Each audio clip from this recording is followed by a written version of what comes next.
अस्सलाम वालेकुम, welcome back video study YouTube channel. तो गाइस आज मैं आपके साथ MGT 502 और ऑर्गेनाइजेशन बिहेवियर के लेक्चर नंबर 13 शुरू करूँगी, जो ऑलरेडी सीरीज हमारी स्टार्ट हुई है। तो ये मिड टर्म के लिए है और हम ऑलरेडी क्योंकि PPT स्लाइड्स कर रहे हैं, तो टुडे हमारा टॉपिक है बहुत इंपॉर्टेंट है, MCQs शॉर्ट और लॉन्ग क्वेश्चन। मोटिवेशंस है a state of mind's desire energy और interest that translate into actions. कहते हैं कि मोटिवेशंस कि आपकी वो डिज़ायर एनर्जी या किसी भी चीज़ में आपकी कोई ख्वाहिश है या कोई आपकी दिलचस्पी है, किसी चीज़ में इंटरेस्ट है, तो वो किस तरह ट्रांसलेट कर रहा होता है आपके एक्शन को, जो आपका बिहेव बना रहा होता है। तो ये हमारा मोटिवेशंस होता है। इसके बाद मोटिवेशंस की नेक्स्ट वन डेफिनेशन दी हुई, the inner drives that track the person behaviour toward goals. Mean के पर्सन की एक इंटरनल तौर पर जो ख्वाहिश होती है वो डायरेक्ट पर्सन के बिहेवियर्स को उसके गोल की तरफ क्या कर देती है,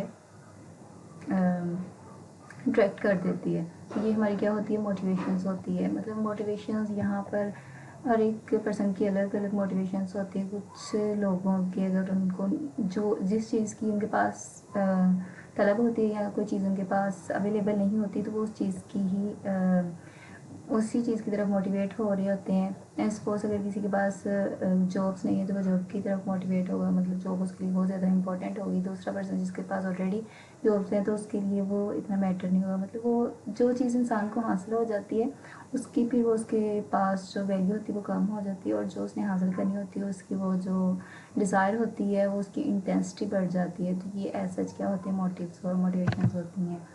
Definition defining motivations है the processes that account for an individual intensity, directions and persistence of the effort toward attaining the goals। Mean ये कि एक पर्सन है, उसकी जितनी ज़्यादा मतलब एक चीज़ को उसने हासिल करना है, जितनी उसकी ज़्यादा शिद्दत होगी इस चीज़ को हासिल करने की, और जितनी एफर्ट लगाएगा उतनी जल्दी वो उस गोल को अचीव कर पाएगा। की एलिमेंट इसमें इंटेंसिटी है, how hard a person tries, मतलब वो कितनी मतलब कोशिश कर रहा है। डायरेक्शन है टूवर्ड बेनिफिशियल गोल्स, मतलब जो उसने गोल को हासिल करना है वो उसके लिए कितना बेनिफिशियल होगा, कौन सी बस हिम्मत वो है डायरेक्शन को चूज़ करेगा। परसिस्टेंस है, how long a person tries, मतलब कहाँ तक पर्सन जो है वो कोशिश कर सकते हैं अपने गोल्स को अचीव करने के लिए। इसके बाद इंटेंसिटी है, उसको फर्दर डिफाइन किया है। ये लोगों के लिए इम्पोर्टेंट क्वेश्चन है। Is concern with how hard person tries, मतलब पर्सन कितनी इसमें इंटेंसिटी शिद्दत होती है ना, पर्सन कितनी कोशिश कर सकता है किसी भी चीज़ को अचीव करने के लिए। मीन वो उसका गोल है, कोई जॉब है, अपॉर्चुनिटी है या कुछ भी है। This is the element most of the focus on when we talk about the motivation. मतलब ये जो इंटेंसिटी का एलिमेंट है, ज़्यादा जो बात की जा रही होती है मोटिवेशंस के ऊपर फोकस कर रहा होता है। ट्रैक्शंस क्या होते हैं, is the orientation that benefit the organisations. Main यहाँ पर हम जो मोटिवेशन की ऑब्वियसली बात कर रहे हैं वो ऑर्गेनाइजेशन के पॉइंट ऑफ व्यू से है कि वो हमारी ऑर्गेनाइजेशन को किसी ऑर्गेनाइजेशन में कोई पर्सन काम कर रहा है तो उसको कितना बेनिफिट वो हो सकता है, तो वो उससे रेलिवेंट है। मेन ये कि अगर कोई पर्सन ऑर्गेनाइजेशन को बेनिफिट पहुंचा रहा है तो ऑटोमेटिकली उसको भी बेनिफिट होगा, उसकी डिज़ायर्स को कंप्लीट किया जाएगा। मतलब जो उसे कोई जॉब के दिए जाएगी रिस्पॉन्सिबिलिटी उसको फुलफिल करेगा तो देन उसको उसका रिवॉर्ड मिलेगा। Persistence is the measure of how long a person can maintain his our effort. Mean के ये इसमें ये है कि वो पर्सन कहाँ तक एक एफर्ट लगाएगा कि उसने किसी भी गोल को अचीव करना है। Motivated individual stay with a task long enough to achieve their goals, मतलब कि इतना उसने खुद को मोटिवेट करना होता है कि वो जो उसकी टास्क है, जो गोल है, वो उसको अचीव कर सके। नेक्स्ट है यहाँ पर बात की जा रही मोटिवेशंस के बारे में। वाई डू वी केयर, मतलब मोटिवेशंस के हम क्यों केयर कर रहे होते हैं। मीन ये तीनों चीज़ें बहुत ज़्यादा इंपॉर्टेंट है। एबिलिटी, मोटिवेशंस, अपॉर्चुनिटी, देन ही हमारी परफॉर्मेंस बहुत ज़्यादा अच्छी होगी। परफॉर्मेंस इज इक्वल है एफ, एबिलिटी, मोटिवेशन, अपॉर्चुनिटी, ये तीनों मिलेंगी देन परफॉर्मेंस 100% मिलेगी। मीन गोल जो हमने अचीव करना है वो अचीव कर सकेंगे। आगे मोटिवेशन प्रोसेस आएंगे, जिसमें सबसे पहले क्या है, नीड है। अगर किसी पर्सन को नीड है मनी की तो फिर वो क्या करेगा, more money for unexpected medical expenses हैं तो वो उसके लिए उसको मनी को अचीव करने के लिए हार्ड वर्किंग करेगा। मीन एक्स्ट्रा टाइम जो वो जॉब कर रहा है वहाँ पर ओवर टाइम भी लगा सकता है। प्रोट्रैक्टेड बिहेवियर उसका हो जाएगा। आई मीन कि जो उसने अनएक्सपेक्टेड मेडिकल एक्सपेंसेस आ रहे हैं उसने उनको फुलफिल कैसे करना है। Ask for a raise, work harder to gain a promotion, look for a high paying job stills. और वो आस्क क्या करेगा, आस्क फॉर रेजिंग मतलब बहुत ज़्यादा मेहनत करेगा ताकि उसकी प्रमोशन हो और उसको जॉब का जो रिवॉर्ड है वो ज़्यादा मिल सके, मीन उसको पे ज़्यादा हो सके ताकि उसकी जो नीड सेटिस्फेक्शन वो कंप्लीट हो और उसको ज़्यादा मनी अर्न हो सके। नेक्स्ट है core phases of the motivational process है।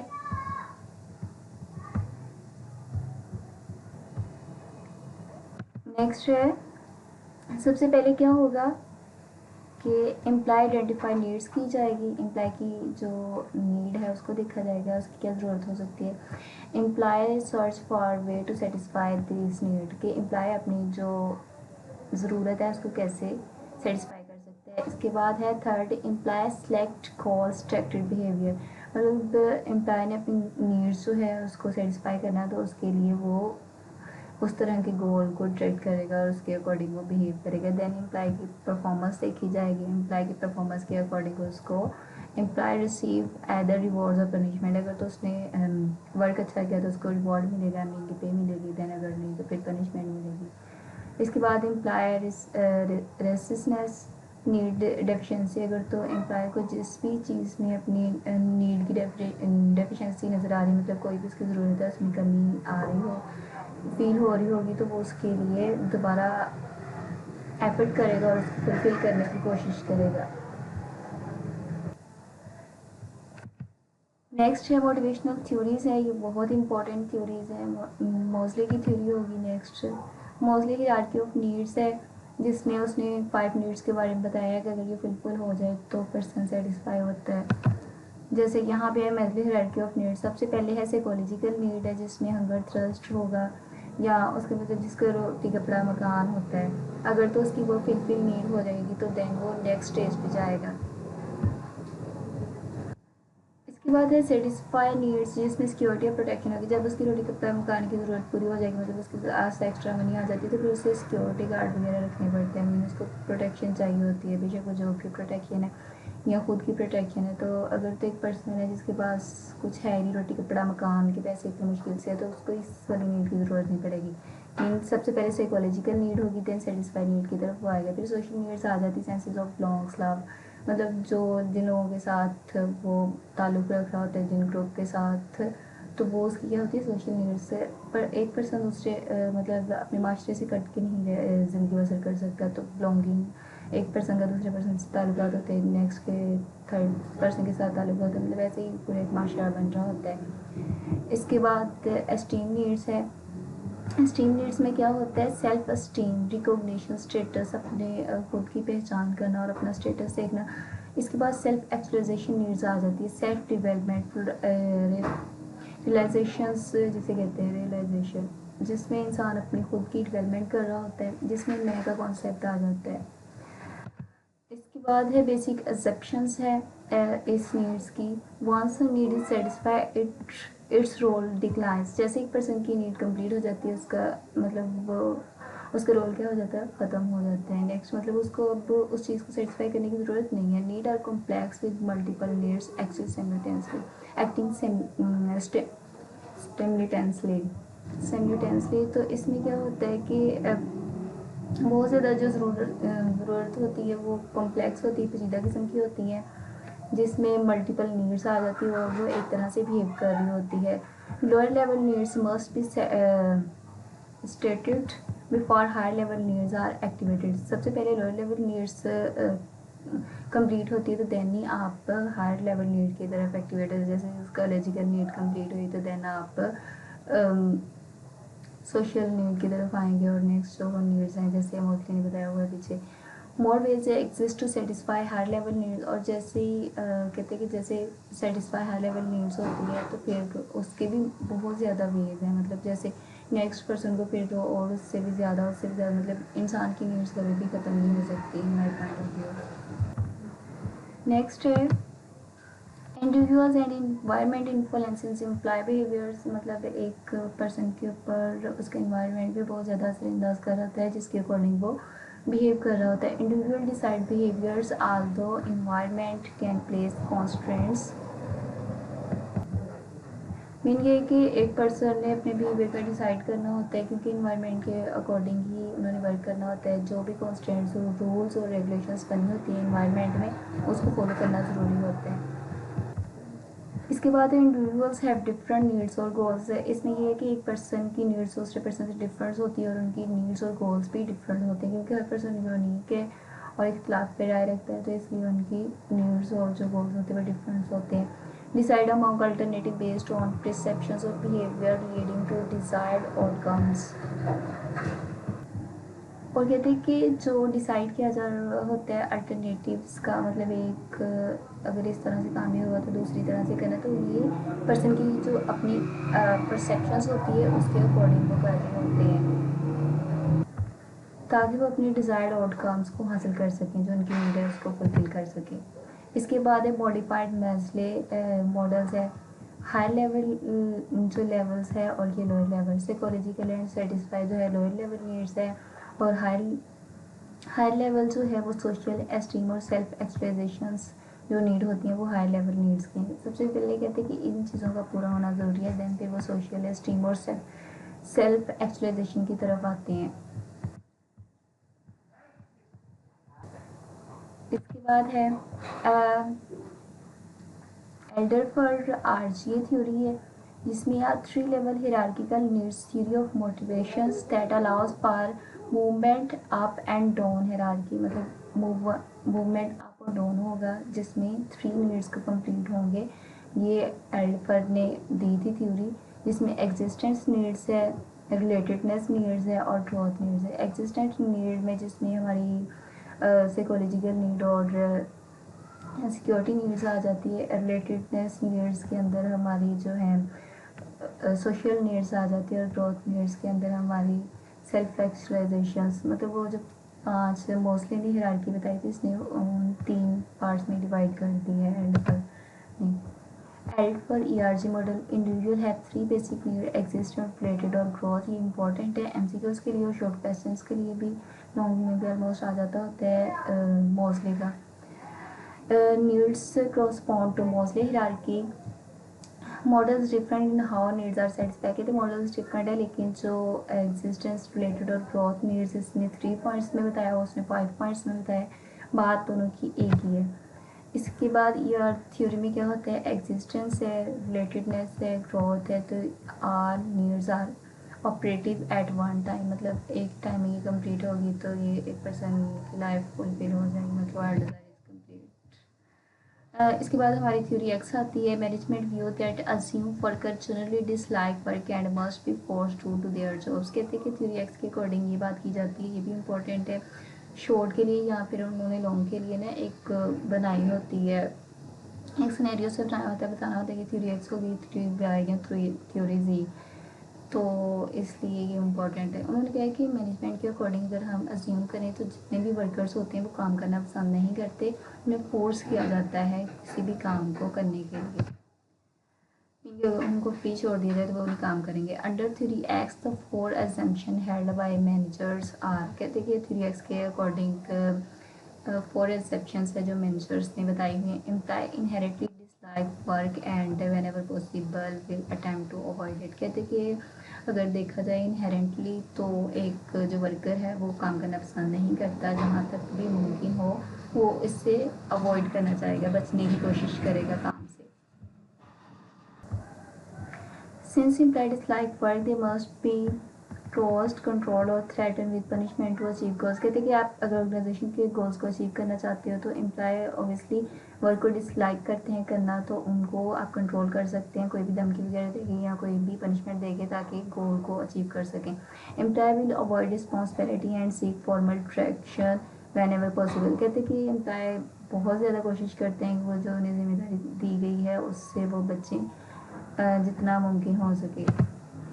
इसके बाद थ्योरी वाई है, management view that assume workers like to work and under proper conditions, कहते हैं कि थ्री वाइज के अकॉर्डिंग मैनेजमेंट के पॉइंट ऑफ व्यू से देखा जाए तो वर्कर्स काम करना पसंद करते हैं प्रॉपर हालत, मतलब एक प्रॉपर कंडीशंस होगी जिसमें वो काम कर। इसमें यह कि employees will seek responsibility satisfy social stream, जो उनके सोशल बिलोंग्स होते हैं उनको फुलफिल करने के लिए, सेल्फ एक्चुअलाइजेशन मतलब खुद की डेवलपमेंट करने के लिए, इस नीड को कंप्लीट करने के लिए वो काम को कर रहे होते हैं। इसके बाद है under theory Y the exceptions कौन सी हो सकती हैं। Employee can view work as being as natural as rest और प्ले, मतलब एम्प्लॉय को अगर देखा जाए तो वो क्या करेंगे, काम को वो नेचुरली वे में लेंगे, मतलब उन्हें रेस्ट भी करना है, प्ले भी करना है और साथ में काम भी करना है। इनके सेटिस्फाई आर्ट हर तरीके से होंगे तो देन वो काम करना पसंद होगा। People will exercise self productions and self control if they are committed to be objective, मतलब अगर लोग अपने काम के मतलब अपने कोई उन्होंने गोल अचीव करना है तो तब उसके साथ अगर वो कमिटमेंट है तो वो खुद को कंट्रोल रखेंगे और काम के ऊपर फिर फोकस रखेंगे। The average person can learn to accept even seek responsibility, कहते हैं कि ज़्यादातर एवरेज जो रेंज लोगों की देखी गई है वो काम लर्न टू एक्सेप्ट, मतलब वो इस चीज़ को एक्सेप्ट कर लेते हैं और वो अपनी रिस्पॉन्सिबिलिटी को फुलफिल करते हैं। The ability to make innovative decision is widely spread through the populations and is not necessarily the sole responsibility of those in management position। कहते हैं कि ये एबिलिटी इनोवेटिव का मतलब होता है कि ऐसे डिसीजन करना, नया आइडिया लेके आना, widely spread throughout the populations और not necessary to solve responsibility of those in management position के अंदर जरूरी नहीं कि आप एक इनोवेटिव आइडिया लेके आए, आपको जो रिस्पॉन्सिबिलिटी दी गई है आप उसको फुलफिल करें। इसके बाद थ्योरी जी है, ज़्यादातर थ्योरी एक्स और थ्योरी वाई के ऊपर जो भी सिनेरियो बेस्ड कॉन्सेप्ट आ रहे होते हैं जिसको आपने फुलफिल करना होता है, तो ये इम्पोर्टेंट है। ये जितनी भी थ्योरीज हैं इन शॉर्ट और लॉन्ग में ज़रूर आ जाती होती है। Management philosophies that stresses, theory Y में कि मैनेजमेंट में एक फिलोसफी बनाई होती है दैट स्ट्रेसेस एम्प्लॉय को स्ट्रेस बहुत देना होता है। Participation in all aspect of company decision making, mean के कंपनी डिसीजन करने होते हैं और उन्हें हर पहलू से उसको फुलफिल करना होता है, मतलब जो भी उन लोगों ने स्ट्रेटजीज बनाई होती है किसी भी टास्क को कंप्लीट करने के लिए। इसके बाद मोटिवेशनल प्रोसेसेस हैं, forces affect acting on with the person that causes specific goal directed behaviour, मतलब जो भी फोर्सेस होंगी वो पर्सन के ऊपर जब अफेक्ट कर रही होती है तो वो स्पेसिफिक किस्म की गोल डायरेक्टेड बिहेवियर को शो कर रहे होते हैं। वर्क मोटिवेशंस और प्रोडक्टिविटी, अगर तो वहाँ पे मैनेजर या लीडर जो लीडरशिप कर रहा होगा ऑर्गेनाइजेशन में उनको मोटिवेट कर रहा होगा तो 100% वर्कर 100% प्रोडक्टिविटी देंगे, उनके गोल को अचीव करने में उनकी हेल्प कर रहे होंगे ऑर्गेनाइजेशन की। Management jobs is to channel employee energy to achieve organizational goals है। मैनेजमेंट की जो जॉब होती है एम्प्लॉयज़ को एनर्जी देना होता है ताकि ऑर्गेनाइजेशंस के गोल को अचीव किया जाए, तो ये मोटिवेशनल प्रोसेसेस है, तो ये आ सकते हैं आपके शॉर्ट क्वेश्चन एमसीक्यूज़ में, शॉर्ट क्वेश्चन में आ जाते हैं। मोटिवेशन से एज क्या, व्हाट इज़ सो डिफ़िकल्ट, कहते कि क्यों ये बहुत ज़्यादा मुश्किल है। Motivation is a set of forces that causes people to engage in one behavior rather than some alternative behaviors, मतलब ये कि मोटिवेशन एक ऐसी ताकत है, एक फोर्स है जो लोगों को वजह दे रही होती है कि वो अंगेज हो एक बिहेवियर से दूसरे बिहेवियर में ताकि वो अल्टरनेटिव बिहेव को शो कर सके। यहाँ पे बिहेव को शो करने का मतलब ये है कि वो अपनी जॉब्स की परफॉर्मेंस को हाई से हाई कर सके, मतलब अगर किसी कोई पर्सन प्रमोशन ज़्यादा है वो उसको ज़्यादा से ज़्यादा हार्ड वर्किंग करनी पड़ती है, तो मोटिवेशंस क्या करती है, गोल अचीव करने में हेल्पफुल होती है। व्हाट इनर्जाइज अस, मतलब हम किस तरह एनर्जाइज कर सकते हैं। अनसेटिस्फाइड नीड्स क्या होती हैं, deficiency that person experience at any given time. Unsatisfied needs वो होती हैं मतलब पर्सन ने जो भी तजर्बा किया होता है उसमें उसकी कुछ कमी कुछ खामियाँ रह जाती है। एनर्जाइज क्रिएट टेंशन, जब एनर्जाइज कर रहा होता है पर्सन खुद को तो वो टेंशन को क्रिएट कर, जब टेंशन क्रिएट होती है तो तब पर्सन अपनी वो जो डिज़ायर होती है उसको फुलफिल करने के लिए एफर्ट्स लगा रहा होता है। फीलिंग ऑफ अनरेस्ट, मतलब खुद को बेचैन कर लेता है, उसकी फीलिंग इस तरह की हो जाती है। Make effort to reduce tension, और फिर वो टेंशन को ख़त्म करने की कोशिश करता है। देन फिर वो गोल डायरेक्टेड एफर्ट की तरफ आता है, मतलब बहुत ज़्यादा कोशिशें करता है, पर white foxes to energy release और अपना उसी चीज़ के ऊपर फोकस लगा रहा होता है जिस चीज़ को उसने हासिल करना होता है। मतलब अगर उसने ज़्यादा एक्स्ट्रा मनी चाहिए तो वो ओवर टाइम लगा कर भी अपने गोल उस वाले गोल को अचीव करेगा। इस तरह ऑर्गेनाइजेशन का भी फ़ायदा है, वो भी अपने गोल्स को अचीव करने में फुलफिल हो जाती है, कामयाब हो जाती है। तो होप सो ये वीडियो आपके लिए हेल्पफुल हो, तो please like and subscribe my channel for latest update. तो please remember me in your prayers. Okay, Allah हाफिज़।